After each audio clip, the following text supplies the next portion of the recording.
American girls and American guys, we'll always stand up and salute, we'll always recognize. All right guys, welcome back to Car Honey. We've got the C8 Z06. We're gonna run this through our driver's guide, see what it's like, because the ZR1's coming out, and we're really pumped to see what this is like before that does, and we can talk about the differences and what we think that's gonna be like.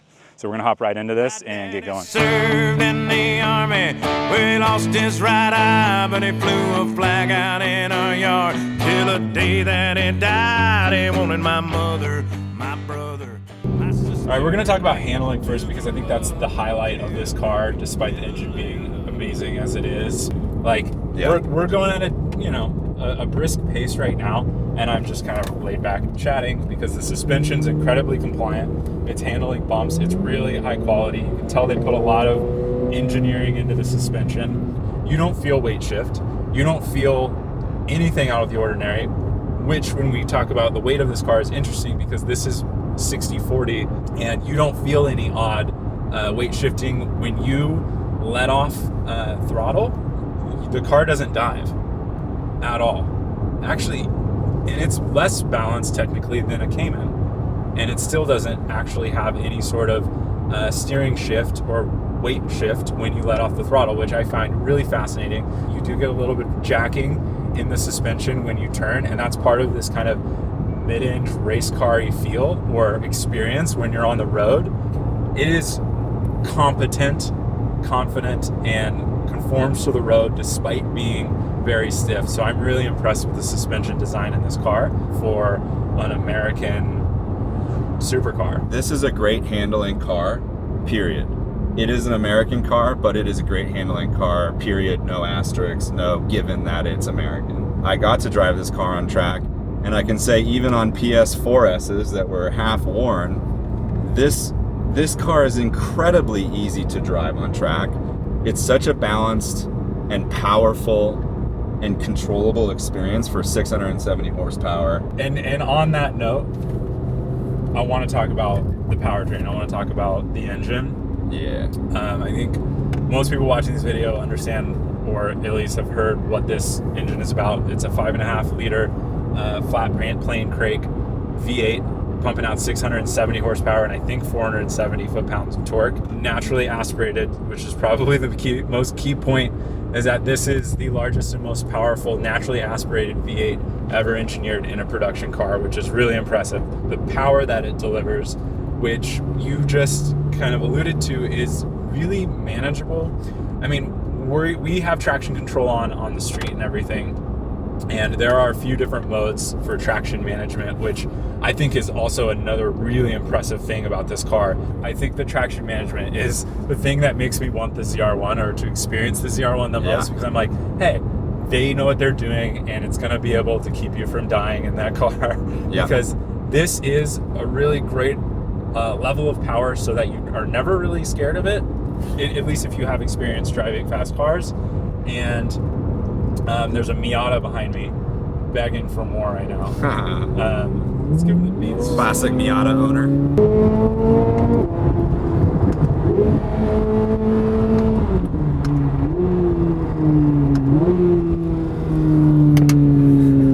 That was fun.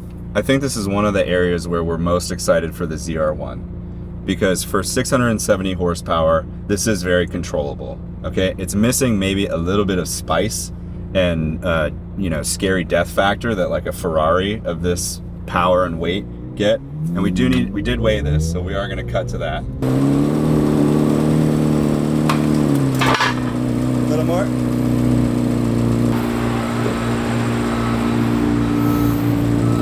Oh wow, 36, 44.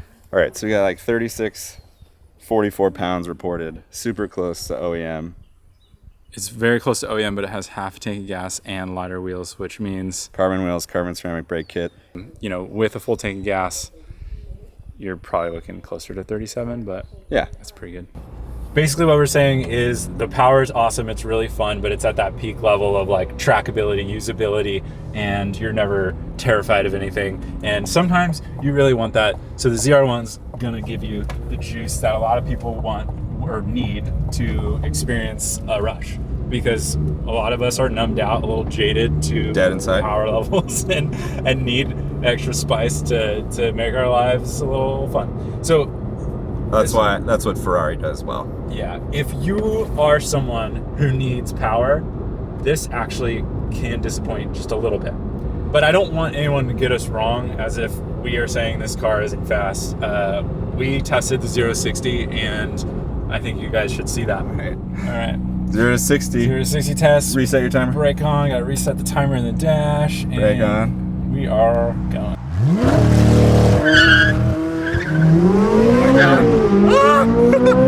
Holy shit! Oh my god. But That's a got me 2.9 good. here. I think it might measure after the 1 foot. That got me good.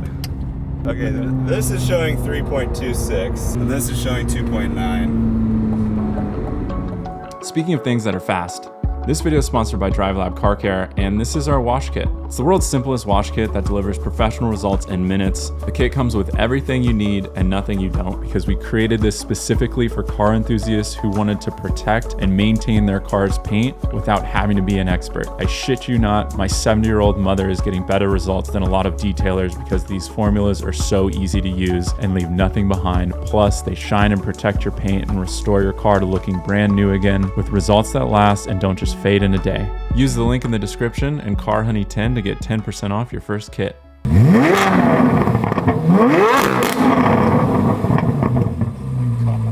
So as you guys just heard, the exhaust note is pretty amazing. On the outside, it's very loud.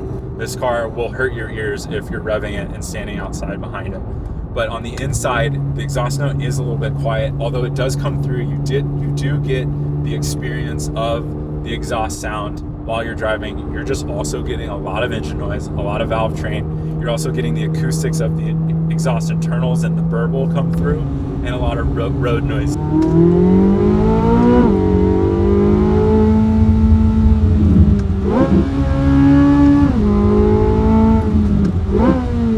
So all together, the exhaust is kind of in the background, and it makes you almost think like, I wish the exhaust was louder, until you stand behind it and it makes your ears bleed. So they did some impressive sound deadening in the cabin, and I would really be interested in what they could do, what someone could do to change that or change the experience a little bit, because it's missing some of that.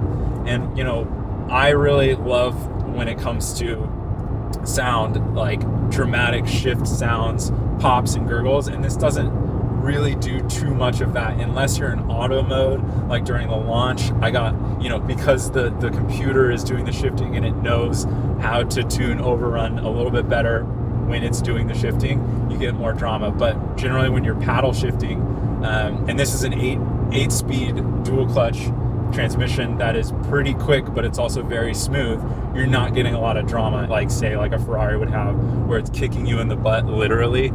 It's just smooth.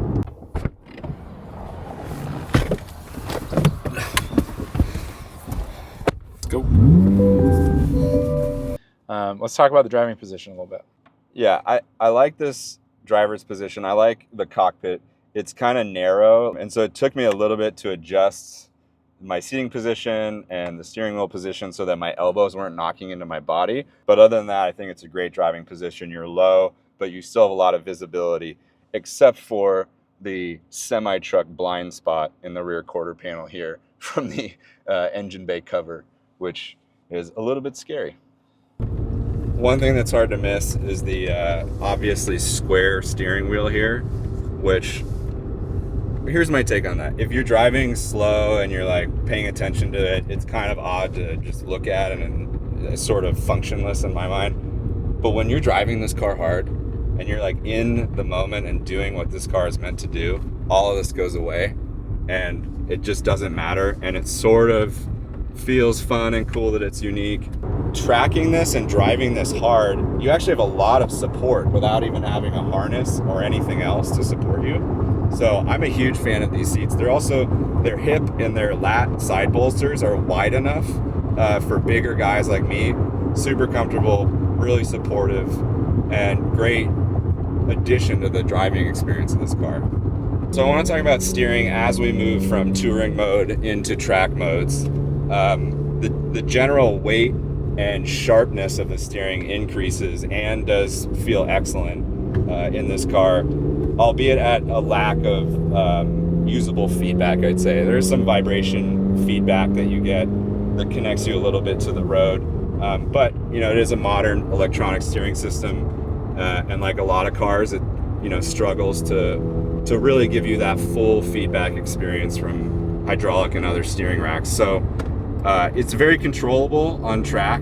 It's really finely tuned, I would say, and very sharp and you know, weighted well and loads up nicely. But really what's great is the output that you get from the handling of the car. All right, I want to talk about the throttle experience.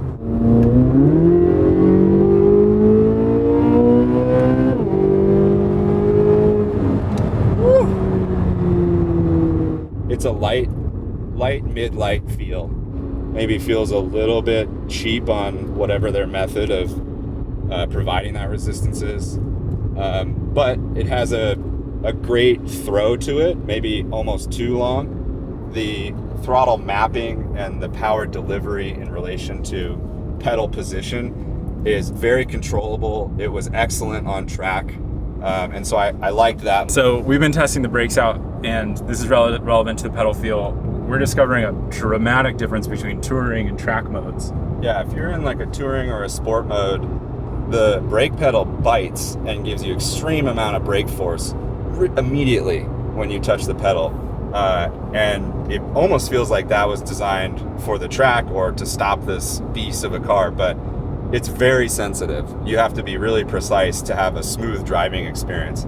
But oddly, if you go into a track Z mode, it smooths out your ability to modulate the brake force and feel of the car, which actually is better for the track. And so it makes sense that that's what they did. But what I don't understand is why they wanted it to be so sensitive and bitey for any of your street modes. So I'm sort of scratching my heads there. All of that feel aside, these carbon ceramics on this car are amazing. I mean, they are extremely powerful. They are overly touchy in some modes, but very controllable in the right mode, which when you need it is going to be in one of the Z track modes. If there's any negative points towards that other than it being weird, it's that if you're trying to be comfortable, it's not super comfortable. You can't control the braking. And then if you are attuned to that and then you go into track mode, you better switch your brain, because it's a lot different, because you're just going to throw you into a corner and your brakes aren't there in the leg force that you're expecting. But the track mode is properly tuned, I would say. Exactly, for modulation. So it's better, of course, but it's just that's just a weird thing. That is, something's going on there. We are just huge car nerds studying the cars that we drive, and in order to understand the Z06 and make a prediction about the ZR1, we needed to understand where they come from. So we headed over to Audi Marin, who has a used base Stingray that we could test drive. So huge shout out and thank you to Audi Marin for letting us drive this car. All right, I mean, the most obvious thing is the difference in the engine. This engine is a lot more of what you'd expect from a Corvette. Traditional, meaty, American muscle. 6.2 liter. 6.2 liters, so it's a bigger, throatier engine. So the sound's very different. It also is a much lower revving engine. The torque output is about the same. It's like identical, and you can actually feel that. This engine feels great. It's just missing the top end and of course the sound. What's this red line at? 6450, 2,000 less. 2,000 less. And you can feel that once you get up there, and it shifts very quickly. This is the Z51 package, which has a suspension upgrade over the base, and it is actually quite stiff. It's really not much, if any, softer than the Z06, but you are missing that refinement in the suspension. Like, it's a little bumpier, a little more rough, but pretty impressive. Overall, that translates to similar weight balance and feel around corners, except for you're missing some turn in, and the steering doesn't have the same level of vibration. Neither of them are super feedbacky, but you do feel less of the steering. It's just kind of heavy and muted in this car. Yeah, I think the most impressive thing about the base Stingray here that we're in with the R design package or whatever it is it's $93,000 MSRP, and you can get it without a ridiculous dealer markup.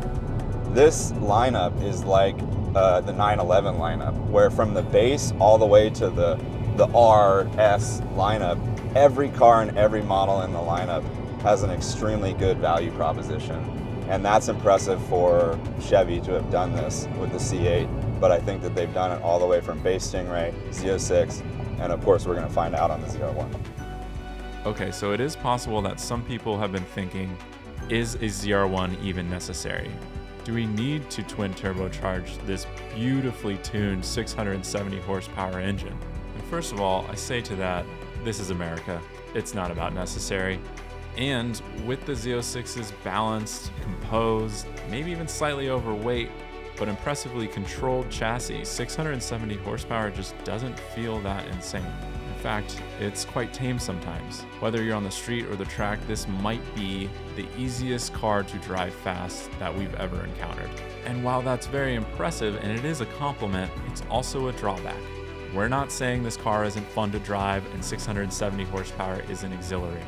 What we're saying is this chassis is so good that shoving a twin turbocharger on this engine and pumping out over 800 horsepower is exactly what it needs in order to challenge this chassis to see what it can really do and provide some of us with that exhilaration that we're really looking for and make this car something to behold when it comes to modern supercars, especially on the track.